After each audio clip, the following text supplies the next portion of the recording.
क्या यूजीसी का विरोध इसलिए तेज हो गया है क्योंकि इसमें ओबीसी वर्ग के छात्रों और कर्मचारियों को भी शामिल किया गया है? यूजीसी की नई गाइडलाइंस का विरोध खास करके ब्राह्मण, क्षत्रिय और वैश्य कर रहे हैं। यह एक बात गौर करने वाली है कि अब तक केवल एससी और एसटी वर्ग के लोग ही जातिगत भेदभाव की शिकायत दर्ज करा सकते थे, लेकिन अब यूजीसी ने स्पष्ट कर दिया है कि ओबीसी वर्ग के छात्र, शिक्षक और कर्मचारी भी सक्षम अधिकारी के पास अपनी शिकायत रख सकते हैं, जिसके बाद से ही यूजीसी का विरोध और अधिक तेज हो गया है। ओबीसी को लेकर यूजीसी गाइडलाइंस में क्या और क्यों बड़े बदलाव किए गए हैं, आइए आज के इस वीडियो में समझते हैं। जोहार, जय भीम, जय फुले, जय बिरसा, जय साहू, जय पेरियार, जय संविधान। विश्वविद्यालय अनुदान आयोग यानी यूजीसी ने उच्च शिक्षण संस्थानों में जातिगत भेदभाव को लेकर बड़ा फैसला लिया है। यूजीसी ने उच्च शिक्षा संस्थानों में जातिगत भेदभाव को रोकने के लिए promotion of equity in higher education institutions regulation 2026 लागू कर दिया है। इसके तहत अब अनुसूचित जाति यानी एससी और अनुसूचित जनजाति यानी एसटी के साथ साथ पिछड़ा वर्ग यानी ओबीसी भी जातिगत भेदभाव के दायरे में आएगा।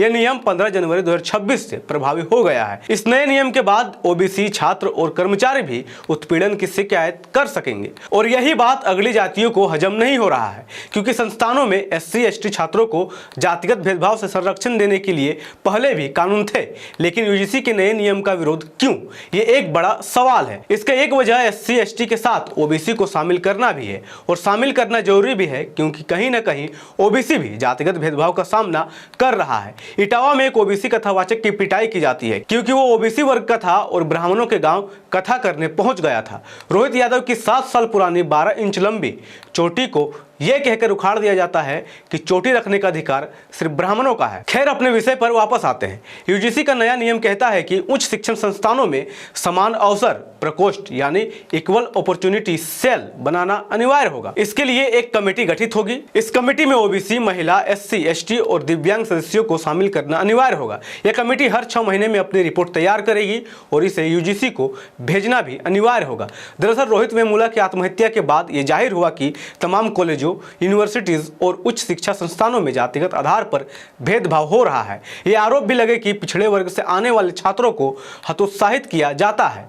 जब यह मामला सुप्रीम कोर्ट में पहुंचा तो कोर्ट ने वेमुला और पायल तड़वी मामलों के आधार पर यूजीसी को निर्देश दिया कि 2012 के पुराने नियमों को मजबूती से लागू करने के लिए नई गाइडलाइंस बनाई जाए, यानी पिछड़े वर्ग ओबीसी, एससी और एसटी के लिए बेहतर माहौल तैयार किया जाए, उन्हें जाति के आधार पर निशाना बनने से रोका जाए। कुल मिलाकर एससी एसटी छात्रों और कर्मचारियों के साथ साथ अगर ओबीसी छात्रों और कर्मचारियों के साथ जातिगत भेदभाव किया जाता है तो ओबीसी समुदाय से आने वाले छात्र और कर्मचारी भी शिकायत दर्ज करा सकते हैं। लेकिन यह बात समाज में खुद को सर्वश्रेष्ठ बताने वाले लोगों को चुभ गई।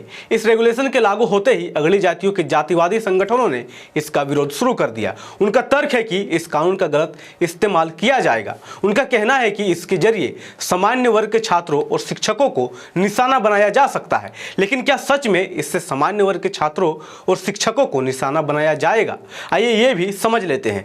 शिक्षा संस्थानों में आज भी देश के बहुसंख्यक आबादी, जिसमें एससी, एसटी और ओबीसी वर्ग आते हैं, उनका प्रतिनिधित्व ना के बराबर दिखता है। पिछड़े वर्ग से आने वाले छात्र और शिक्षक जातिवादी घटनाओं का शिकायत तक करने में डरते हैं क्योंकि उन्हें अपने लोग कहीं नहीं दिखते हैं और अंत में जातिवादी घटनाओं से परेशान होकर वे अपना जान तक दे देते हैं। यूजीसी की रिपोर्ट बताती है कि केंद्रीय विश्वविद्यालयों में ओबीसी प्रोफेसरों की संख्या ना के बराबर है। संसद की एक समिति ने यह भी माना कि दिल्ली विश्वविद्यालय जैसे संस्थानों में एनएफएस यानी नॉट फाउंड सुटेबल का इस्तेमाल आरक्षित सीटों को खाली करने के लिए हथियार की तरह किया जा रहा है। आंकड़ों के मुताबिक केंद्रीय विश्वविद्यालयों में 1700 से ज्यादा ओबीसी पद खाली है। शिक्षा मंत्रालय ने भी यह माना कि आरक्षित श्रेणी के हजारों पद भरे नहीं जा सके हैं।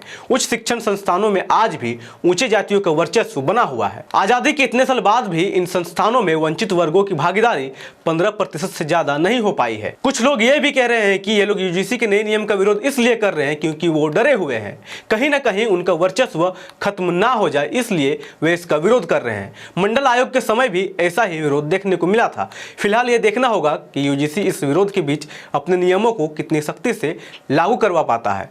धन्यवाद। जय संविधान, जय लोकतंत्र, जय भीम, जय मूल निवासी। MNT न्यूज नेटवर्क को सब्सक्राइब करें, लाइक और फॉलो करना ना भूलें।